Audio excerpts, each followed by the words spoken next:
कपड़े धोने वाली बहू। शादी के पहले से ही विभा को कपड़े धोने का बड़ा शौक था।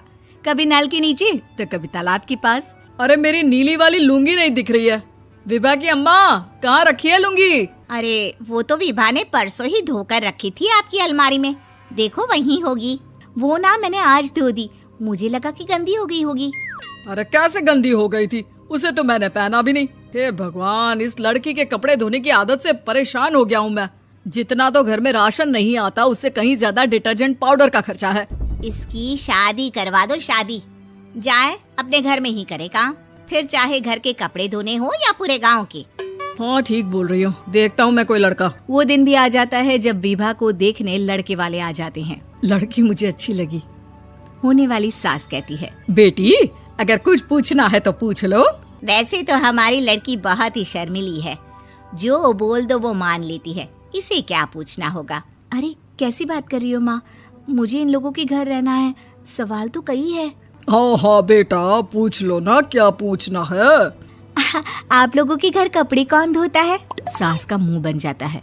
देखो, अगर तुम ये कहना चाहती हो कि तुम्हें कपड़े धोने नहीं आते तो सुन लो, कपड़े मैं ही धोती हूँ, लेकिन तुम्हारे आ जाने के बाद मैं रुमाल तक नहीं धोऊंगी। अरे चुप रहना भाग्यवान, बहू बेचारी घर आई नहीं, उसे डराना शुरू कर दिया। वो क्या है ना बिटिया, अभी तक तो ये कल्लू की माँ ही धोती थी, लेकिन अब तुम्हारे पापा तो दहेज में वॉशिंग मशीन देंगे ही। तभी विभा की माँ बोल पड़ती है, सवाल भी पूछा तो क्या। वैसे भाई साहब, मशीन की तो फिर भी कपड़े धोने की कैपेसिटी होती है। मतलब जो बिटिया दे रहे हैं ना विभा, इसे कपड़े धोने का बहुत शौक है। ये आप लोगों के क्या, आस पड़ोस गांव मोहल्ले सबके कपड़े धो दे और उफ तक ना करे। बाहर देखा नहीं आपने कितने कपड़े सूख रहे हैं? सब हमारी बिटिया ने ही तो धोए हैं। बस भी करो ना माँ, शर्म आ रही इतनी तारीफ सुनकर। और तो और एक दाग निकाल कर दिखाओ तो मान जाओ। हाँ अच्छा, माफ करना बेटा, मैंने गलत समझा। हमें तो रिश्ता बहुत पसंद है। और ऐसे जुड़ जाता है रिश्ता कपड़े धोने का शौक रखने वाली विभा का। उसकी शादी हो जाती है कोयला फैक्ट्री में काम करने वाले कल्लू के साथ। शादी के बाद अचानक विभा चिल्लाती हुई सास के पास आती है। सासू माँ, अरे सासू माँ कहाँ है आप? ये तो धोखा है, धोखा दिया आप लोगों ने मुझे। इसे ससुर के चक्कर के बारे में पता चल गया। अरे तो उसमें तुझे क्यों धोखा मिला है? अरे नल में पानी नहीं आता, कपड़े कैसे कब धुलेंगे? अच्छा, तू पानी नहीं आ रहा उसकी बात कर रही है। तो आपने क्या सोचा? कुछ नहीं। अच्छा, तेरी माँ ने कहा था कि कपड़े धोने का शौक है तुझे, याद आया मुझे। शौक बोलकर कपड़े धोने वाले मेरे जुनून को कम ना आके सासू माँ, कपड़ा धोना मेरा गुरूर है। तभी पति भी वहाँ आ जाता है। अभी मैंने इसे सनी देओल की फिल्म दिखाई है, उसी के डायलॉग मार रही है माँ। अच्छा सुन, साफ साफ बता रही हूँ, पानी सुबह 4 से 6 और शाम को 10 से 12 आता है, समझी? विभा टाइमिंग सुनकर हैरान हो जाती है। ये क्या भूतों का मोहल्ला है? सुबह 4 बजे उठकर कौन कपड़े धोता है? 4 बजे टंकी में पानी जाता है, फिर सारा दिन धोना ना, किसने मना किया? अरे कैसी बात कर रही हैं? 200 लीटर की टंकी में कितने कपड़े धो लूंगी मैं? सुबह ही उठ जाऊंगी मैं। अब क्या था, विभा सुबह 4 से लेकर रात के 12 बजे तक कपड़े ही धोती रहती। एक रोज सास पड़ोस से निकलकर कहीं जा रही होती है कि साथ वाली कहती है, हाँ कल्लू की माँ, जरा ये बताओ कि 2 साड़ी है, 2 ब्लाउज और एक पेटीकोट और एक नाड़े वाला लंबा कच्छा। हाँ तो? अरे तो क्या, कितना लोगी धुलाई ये बताओ। धोबन दिख रहे हैं हम क्या? हमारे पति सरकारी नौकरी से अभी रिटायर हुए हैं और बेटा सुपरवाइजर है कोयला फैक्ट्री में। धोबन समझ रखा है हमें?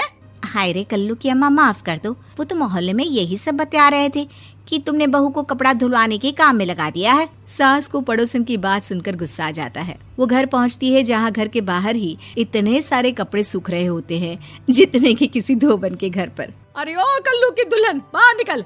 माँ जी यहीं आ जाओ, बाथरूम में चादर धो रहे हैं हम। अरे अभी हम धोते हैं, तुमको बाहर निकलो। ये आस पड़ोस वाले बोल रहे हैं कि हम बहू से कपड़े धुलवा कर उसे कपड़ा धोने वाली बना दिए हैं। अरे छोड़ो ना माँ जी, किन लोगों की बातों में आती हो? आस पास के लोगों का तो काम ही होता है कि वो किसी तरह सास बहू को लड़ा दे। बहू सारे घर के कपड़े धोती है, ये क्या कम है? बोलिए।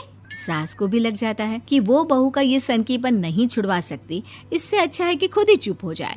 एक रोज सास और बहू मंदिर जाते हैं, जहाँ सास की साड़ी वहाँ खड़ी भीख मांगने वाली से मिलती है। माँ जी क्या बात है, आपकी साड़ी उस भिखारन से कितनी मिल रही है ना? हाँ हाँ देखो तो, दोनों की साड़ी मिल रही है। क्या बात है कल्लू की अम्मा, तुम खुद को तो अफसर की बीवी बताती हो और ऐसी सिंपल सी प्लेन साड़ी पहनकर घूमती हो। सिंपल और प्लेन नहीं है ये साड़ी। तो क्या सोने के धागे से फूल बने हैं? कुछ भी सासू माँ, कुछ भी। हाँ बने थे इस साड़ी में सोने के धागे से फूल। मेरे पति लेकर आए थे मद्रास से स्पेशली मेरे लिए 10,000 की। है भाई साहब इस भिखारन के लिए भी सेम टू सेम साड़ी लेकर आए होंगे 10,000 की। सास उस वक्त तो कुछ नहीं कहती, लेकिन बहू के साथ घर आती है और अलमारी से एल्बम निकाल कर लाती है। ये साड़ी देख रही है, ये वही साड़ी है जिसे मैंने अभी पहना था। इस साड़ी में ये जो चमकदार फूल दिख रहे हैं ना, ये सोने के धागों से काढ़े गए हैं। लेकिन तू लोकल वॉशिंग मशीन ब्रश से घिस घिस कर सारे फूलों को निकाल कर साड़ी प्लेन कर दी। मुझे माफ कर दीजिए सासू माँ। और तो और, जब मैंने तुझे तेरी गलती के लिए कुछ नहीं कहा, लेकिन तूने तो सबके सामने मेरा मजाक ही बना दिया। क्यों? बहू को समझ में आ जाता है कि अब से उसका कपड़े धोना बंद।